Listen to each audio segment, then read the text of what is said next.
Most important चीज़ ये समझने वाली है कि हम डरे क्यों हैं।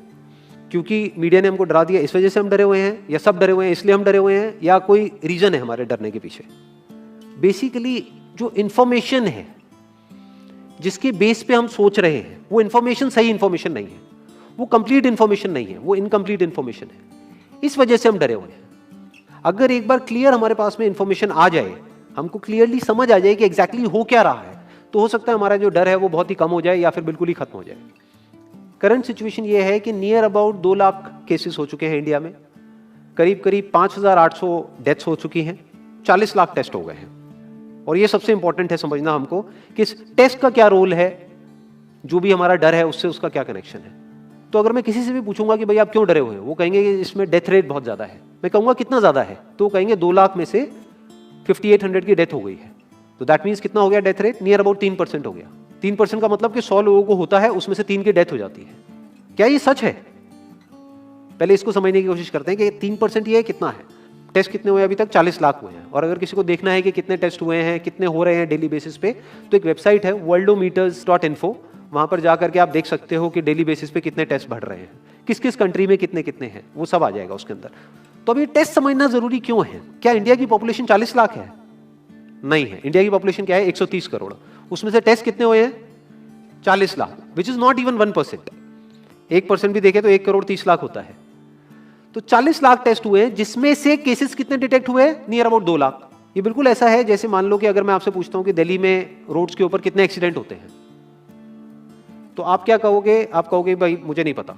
तो मैं कहूंगा पता करो, लेट्स फाइंड इट आउट कि भाई कितने एक्सीडेंट होते हैं। तो हमने क्या किया, 10 अलग अलग पॉइंट पे 10 सीसीटीवी कैमरास लगा दिए और उन सीसीटीवी कैमरास में कैप्चर करना शुरू कर दिया कि कितने एक्सीडेंट्स हो रहे हैं इन 10 अलग अलग पॉइंट्स पे। तो उसके बाद में मैंने 1 महीने बाद आपसे पूछा कि हाँ भाई दिल्ली में कितने एक्सीडेंट्स होते हैं, तो आप कह रहे हो डेली के 10 एक्सीडेंट होते हैं। तो मैं कहूंगा आपको कैसे पता? आप कहोगे भाई हमने कैमरास लगाया, उसमें कैप्चर हुआ है, हमारे पास में प्रूफ है। तो मैंने कहा लेकिन क्या 10 ही जगह है जहां पे वो कैमरास लग सकते हैं? दिल्ली में ऐसी कितनी जगहें हैं जहां पे कि कैमरास लग सकते हैं, लगने चाहिए अगर एक्चुअल में हमको डिटेक्ट करना है। तो सिर्फ ये नहीं ना कि उस 10 के बेस पे हम बोले कि भाई 10 एक्सीडेंट हो रहे हैं, क्योंकि दिल्ली में एक्चुअल में तो हजारों एक्सीडेंट्स हो रहे हैं डेली के। तो ये सारी हमारी कैलकुलेशंस ही गलत हो गई। इसलिए इसमें टेस्टिंग का बहुत बड़ा रोल है। मीडिया में जहां पर भी आ रहा है वहां पर डेली ये आ रहा है कि अच्छा कुछ दिन पहले तक 5,000 केसेस आ रहे थे, अब 6,000 केसेस बढ़ गए हैं, अब 7,000 केसेस हो गए हैं, 8,000 केसेस हो गए हैं। बट कोई ये नहीं देख रहा कि उसके साथ साथ में टेस्ट भी बढ़ रहे हैं। तो अब एक्चुअल में डेथ रेट कितना है उसको कैलकुलेट करना बहुत जरूरी है। उसी के बेस पे डिसीजन निकलेगा कि इससे हमको डरना चाहिए या नहीं डरना चाहिए। किसी भी बीमारी से हमको डरना चाहिए नहीं डरना चाहिए, that is not on the basis of कि उसका इलाज है या नहीं है। क्योंकि इलाज तो अभी तक सर्दी जुकाम का भी नहीं है, सर्दी जुकाम की भी कोई वैक्सीन नहीं है। क्या हम उससे डरते हैं? नहीं डरते हैं। क्यों? क्योंकि ज्यादा लोग नहीं मरते हैं। तो सबसे पहले डेथ रेट कैलकुलेट करते हैं कि एग्जैक्टली कितना है। कितने टेस्ट हुए? 40 लाख टेस्ट हुए, उसमें से 2 लाख लोगों को हुआ, तो नियर अबाउट एवरेज कितनी आई? 5% की। अगर यही हमने 4 करोड़ टेस्ट करे होते तो कितने डिटेक्ट हो गए होते? अब तक 20 लाख हो जाते। 40 करोड़ करे होते तो कितने हो जाते? 2 करोड़ हो जाते। टोटल अगर कर लिए होते हमने टेस्ट 130 करोड़ का, तो कितना नंबर निकल करके आ जाता? Near about 5 crore. इसका मतलब 5 करोड़ लोगों को या तो आज की डेट में है या हो चुका है। और एक और मजे की बात यह है कि कोरोना में ऐसा नहीं है कि जिसको भी होता है उन सबके सिम्टम्स आते हैं। 80% से ज्यादा जो केसेस होते हैं वो असिम्टोमेटिक होते हैं, उनमें कोई सिम्टम्स नहीं आते हैं। यानी अगर मुझे हो गया है और मैं ठीक भी हो गया हूं तो मुझे पता तक नहीं है। वो तब मुझे पता लगेगा अगर मैं अपने टेस्ट कराऊंगा जिसको एंटीबॉडी टेस्ट बोलते हैं, और मेरी बॉडी में एंटीबॉडीज मिलेंगी, तब मैं कह सकता हूं कि हाँ मेरे को था और वो ठीक हो गया है। तो अभी अगर हम बेसिक सी कैलकुलेशन करें तो 5 करोड़ निकल करके आ रहा है नंबर। उसमें से डेथ कितनी हुई है? 5,800। तो 5 करोड़ में से 5,800 डेथ हुई है। पहले तो इसको कैलकुलेशन को हमको ठीक करना है। डेथ को अंडर रिपोर्ट करने का कोई तरीका नहीं है, बल्कि ओवर रिपोर्ट किया जा सकता है। ओवर रिपोर्ट कैसे? फॉर एग्जांपल आपकी बॉडी में टेस्ट हुआ, आपकी बॉडी में मिला कोरोना वायरस, लेकिन आपके अंदर पहले ही बहुत सारी प्रॉब्लम्स चली रही थी, तब भी आपकी किसी ना किसी वजह से डेथ होने ही वाली थी। बट क्योंकि ये कोरोना आया आपकी बॉडी में, इस वजह से आपकी डेथ हो गई, तो ये ट्रिगर कर गया। तो ये जो 5800 का नंबर है, ये इससे कम तो हो सकता है, इससे ज्यादा होने के चांसेस बहुत कम है। बट एक बार को हम मान लेते हैं कि इतना ही है नंबर, ना कम है ना ज्यादा है, तो कितनी परसेंटेज निकल करके आई? 5 करोड़ में से अगर 5800 डेथ्स हुई हैं तो क्या परसेंटेज निकल करके आई? Near about 0.01%। ये उससे बहुत कम है जितनी डेथ्स हमारे यहां पे होती हैं रोड एक्सीडेंट की वजह से। हर साल की अगर हम एक कैलकुलेशन देखें तो 1.5 लाख से ज्यादा डेथ हो जाती है इंडिया में रोड एक्सीडेंट्स की वजह से। हर 4 मिनट में एक डेथ होती है रोड एक्सीडेंट की वजह से। और अगर अभी आप देखोगे सड़कों पे एक बहुत ही फनी चीज नजर आ रही है, टू व्हीलर पे जा रहे हैं, मास्क सबने लगाए हुए हैं, कभी भी नोट करना इस चीज को, हेलमेट नहीं पहने हुए, हेलमेट बहुत कम लोगों ने पहने हुए हैं। इससे हमको क्या समझ आ रहा है? क्या ये समझदारी है, बेवकूफी है? क्योंकि हेलमेट ना लगाने की वजह से उनके मरने के चांसेस उससे बहुत ज्यादा है, कई गुना ज्यादा है जितना कि कोरोना से मरने के उनके चांसेस है। तो ये डर है जो चारों तरफ फैल रहा है और मीडिया डर को और बढ़ाता चला जा रहा है।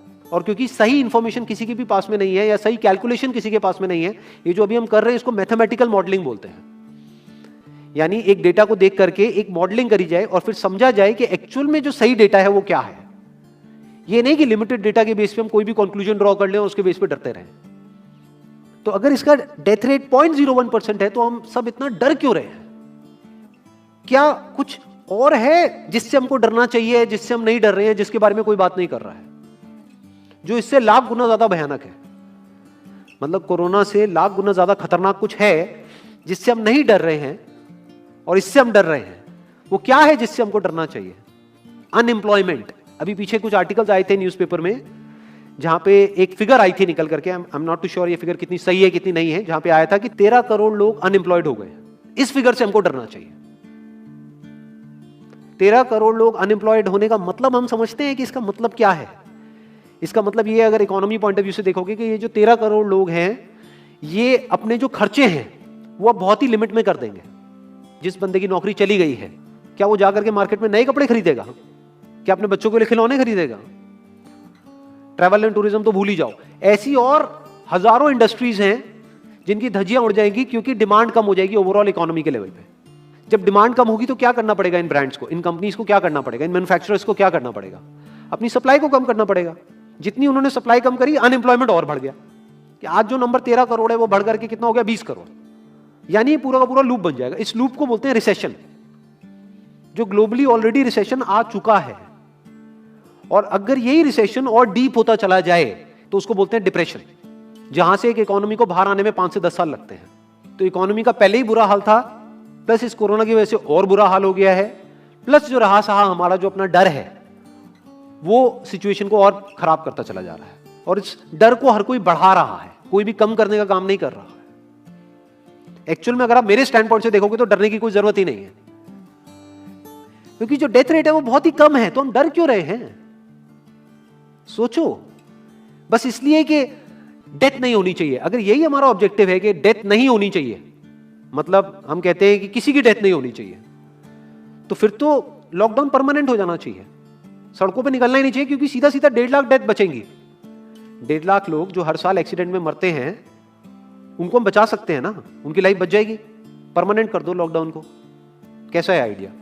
ये बिल्कुल ऐसा है जैसे मैंने एक आदमी की एक कहानी सुनी थी। उसके घर में एक चूहा घुस गया, तो उस चूहे को उसने पकड़ने की बड़ी कोशिश करी, लेकिन वो चूहे को नहीं पकड़ पाया। तो एंड में उसने क्या किया? घर पे आग लगा दी। अपने घर में आग लगा दी। उसके बाद भी चूहा तो बच करके निकल गया, घर चला गया, घर जल गया। यही हालत है इसकी, कोरोना की। इस डर को हमको खत्म करना पड़ेगा, तब जाकर के इस प्रॉब्लम का एक्चुअल में सॉल्यूशन निकलेगा, जो रियल प्रॉब्लम है। और रियल प्रॉब्लम कोरोना नहीं है। रियल प्रॉब्लम क्या है? हमारी जो इकोनॉमी है। रियल प्रॉब्लम क्या है? अनएम्प्लॉयमेंट। तो इस वीडियो के थ्रू मैं अपनी एक हम्बल रिकमेंडेशन देना चाहूंगा गवर्नमेंट ऑफ इंडिया को, या जो भी लोग एक पर्टिकुलर पोजीशन पे हैं उन लोगों को, कि हमको टेस्ट करने कम करने हैं, टेस्ट बढ़ाने नहीं है। अभी हम गलती क्या कर रहे हैं? टेस्ट बढ़ाते चले जा रहे हैं, जिसकी वजह से केसेस बढ़ते चले जा रहे हैं, जिसकी वजह से डर बढ़ता चला जा रहा है। गवर्नमेंट क्या एक क्राइटेरिया नहीं बना सकती कि जो क्रिटिकल केसेस है बस उन्हीं का टेस्ट करो, क्योंकि उन्हीं को हॉस्पिटल में एडमिट करने की जरूरत है, तो उन्हीं का टेस्ट होना चाहिए ना। जो वैसे ही ठीक हो रहे हैं, अपने आप ही ठीक हो रहे हैं, जिनको माइनर सिम्टम्स हैं और वो खुद ही ठीक हो रहे हैं, उनका टेस्ट करने की क्या जरूरत है? उससे तो पैनिक और बढ़ेगा। और अगर टेस्ट कर भी दिया तो हम करने क्या वाले हैं? उनको क्या हॉस्पिटल में एडमिट करने वाले हैं? नहीं, घर पे क्वारंटाइन करने वाले हैं। अभी जो क्वारंटाइन वाला फंडा है, ये भी जब बेस छोटा होता है तब तो काम करता है, जब करोड़ों में हो जाता है तब काम नहीं करता है। मैं अगर एग्जांपल से समझाने की कोशिश करूं, जो मेरी थॉट प्रोसेस है उसको इमेजिन करो। एक ऐसी सिचुएशन है कि हम एक घर में है और चारों तरफ से बाढ़ आई हुई है, और ये जो घर है हमारा वो ऐसा है, इसको इमेजिन करो, जहां पे हजारों दरवाजे हैं। तो हम क्या करें? इसमें से एक दरवाजे को पकड़ लें और उसी को पक्का करते चले जाएं। ये है क्वारंटीन, और बाकी के हजारों खुले पड़े हैं। एक को हम पक्का करते चले जा रहे हैं क्योंकि यहां से पानी अंदर नहीं आना चाहिए। इंडिया की पॉपुलेशन क्या है? 130 करोड़। टेस्ट कितने हुए हैं अभी तक? 40 लाख। डेली के कितने हो रहे हैं? 1 लाख। महीने के कितने हुए? 30 लाख। साल के कितने हुए? 3 करोड़ 60 लाख। तो यानी कि अगर हमको सबका टेस्ट करना है तो कितने साल लगेंगे? 36 साल। तो जब हमको दिख रहा है साफ साफ कि हम सबका टेस्ट कर ही नहीं सकते, तो हम टेस्ट क्यों बढ़ाते चले जा रहे हैं? या तो सबका टेस्ट करो और सब में से सबको देख करके सबको क्वारंटाइन कर दो। ये बिल्कुल ऐसा हुआ कि वो जो घर है जिसकी मैंने अभी बात करी, या तो उसको हर तरफ से सिक्योर करो कि अगर उसके 1000 दरवाजे हैं तो एक को बंद मत करो, सारे बंद कर दो। तब आप कह सकते हो कि यहां पानी अंदर नहीं आएगा, कि हमने 130 करोड़ लोगों का टेस्ट कर लिया है, उसमें से केसेस निकल गए हैं 6 करोड़ और 6 करोड़ को हमने क्वारंटीन कर दिया है। अब ये आगे नहीं फैलेगा, अब 6 करोड़ से 10 करोड़ पे नहीं जाएगा। बट हमने टेस्ट ही करे 40 लाख, जिसमें से केसेस आए 2 लाख। अगर इन 2 लाख को हमने क्वारंटीन कर भी दिया तो बाकी करोड़ों लोग तो बाहर घूम रहे हैं ना, तो उससे होगा क्या? तो अब हमको समझ जाना चाहिए कि इसको रोकने का कोई तरीका नहीं है। तो अब इसका प्रैक्टिकल सॉल्यूशन क्या है? गवर्नमेंट की तरफ से हमको सिर्फ ये इंफॉर्मेशन चाहिए कि भैया अभी कितने बेड्स ऑक्यूपाइड हैं आपके स्टेट में, और अभी कितने और आपने अरेंजमेंट कर रखा है और कितने और कर सकते हो। अब वो बेड चाहे किसी हॉस्पिटल में हो चाहे किसी होटल में हो। और प्लस ये इंफॉर्मेशन क्यों नहीं जा रही लोगों के पास में कि इतना डरने की जरूरत नहीं है जितना आप डर रहे हो। हाँ ठीक है, प्रिकॉशंस लो, सेफ्टी मेजर्स लो, सोशल डिस्टेंसिंग को मेंटेन करो, लेकिन इतना डरने की जरूरत नहीं है जितना आप लोग डर गए हो, क्योंकि डेथ रेट कम है। ये इंफॉर्मेशन जानी चाहिए अब लोगों के पास में, वक्त आ चुका है। अगर ये नहीं गई तो प्रॉब्लम सॉल्व नहीं होने वाली इकोनॉमी के लेवल पे। कॉन्फिडेंस खत्म हो चुका है, रियलिटी को हमको पहले समझना होगा। अभी प्रॉब्लम क्या हो रही है? हम कह रहे हैं कि हाँ कंस्ट्रक्शन एक्टिविटीज अलाउड है। गवर्नमेंट को क्या लग रहा है अलाउड बोल करके सारी प्रॉब्लम सॉल्व हो जाएगी। अलाउड तो हो गई, बट मेरे जो फ्रेंड्स हैं जो कंस्ट्रक्शन इंडस्ट्री में हैं वो बता रहे हैं कि लेबर ही नहीं है, लेबर सारी अपने गांव चली गई है। तो अब कौन कंस्ट्रक्शन करेगा वहां पे? अब ये लेबर चली तो गई है, इसको वापस कैसे बुलाओगे? मीडिया में अगर रोज ये दिखेगा कि केसेस बढ़ रहे हैं, केसेस बढ़ रहे हैं, केसेस बढ़ रहे हैं, वापस आएंगे वो लोग? 1 से लाख नहीं आएंगे। तो उनको मीडिया में क्या दिखना चाहिए, न्यूज में क्या दिखना चाहिए कि अब ये प्रॉब्लम सॉल्व हो रही है। तो लोगों के अंदर का डर निकलना चाहिए। यानी जो भी मैंने अभी तक कहा अगर मैं उसको सम अप करूं तो वो क्या है प्रैक्टिकली, अगर पॉइंटर्स में सॉल्यूशन देखा जाए। नंबर 1 मोस्ट इंपॉर्टेंट, टेस्ट धीरे धीरे हमको कम करने हैं, बढ़ाने नहीं है। दिन के 1 लाख टेस्ट हो रहे हैं, मैं ये नहीं कह रहा कि एकदम से 10,000 कर दो, 1 लाख के 90,000 कर दो, एटलीस्ट बढ़ाओ मत। समझ गए? 1 लाख के 1.5 लाख टेस्ट मत करो दिन के, 2 लाख मत करो, क्योंकि तब भी 36 साल लगेंगे पूरा करने में। अगर आपने स्पीड डबल भी कर दी तब भी 18 साल लगेंगे। 18 साल तक तो पता नहीं ये बीमारी कहां होगी, किसी को याद तक नहीं होगा। तो करना क्या है गवर्नमेंट को? अगर थोड़ा सा सेंसिबली चले कि टेस्ट को धीरे धीरे कम करते चले जाओ, यानी 1 लाख से 90,000 कर दो, फिर कुछ दिन बाद 80,000 कर दो, फिर 70,000 कर दो। इसकी वजह से क्या होगा? मीडिया में केसेस कम होते हुए दिखेंगे, अखबारों में केसेस कम होते हुए दिखेंगे, हर जगह पे जहां पे अभी आ रहा है कि अभी तक की सबसे बड़ी फिगर, आज तक के सबसे ज्यादा केसेस, वो सब धीरे धीरे कम हो जाएंगे। कम मीडिया में पैनिक फैलेगा, कम पैनिक फैलेगा लोगों में, धीरे धीरे लोग बाहर निकलना शुरू होंगे, जो अभी नीड ऑफ द आवर है। धीरे धीरे लोग बाहर निकलेंगे, धीरे धीरे डिमांड बढ़ेगी, धीरे धीरे लोगों में कॉन्फिडेंस आएगा, धीरे धीरे लोग जो गांव चले गए हैं वो वापस आएंगे। एक्चुअल में काम शुरू होगा, ऑन पेपर नहीं कि काम शुरू हो गया है, एक्चुअल में लोगों का काम शुरू होगा, लोगों का काम शुरू होगा, इकोनॉमी शुरू होगी। बिल्कुल ऐसा है जैसे 2 महीने के लिए आप किसी गाड़ी को बंद करके कहीं पे रख दोगे राज में, तो क्या होगा? बैटरी डाउन हो जाएगी। उस वक्त क्या करना पड़ेगा? उसको धक्का मारना पड़ेगा। तो अभी उस धक्के की जरूरत है, जंप स्टार्ट की जरूरत है। अब जो टाइम है वो डरने का नहीं है, इस डर को खत्म करने का है। क्योंकि कोरोना ने जितने लोगों को नहीं मारा, ये डर मारने वाला है असलियत में। तो अब इस डर को खत्म करने का टाइम आ गया है। अब हम सबको मिलकर के दिमाग ये लगाना है, ये नहीं कि डर को कैसे बढ़ाएं, बल्कि दिमाग ये लगाना है कि डर को कैसे कम करें या खत्म करें, और लोगों के कॉन्फिडेंस को कैसे वापस से लेकर के आए।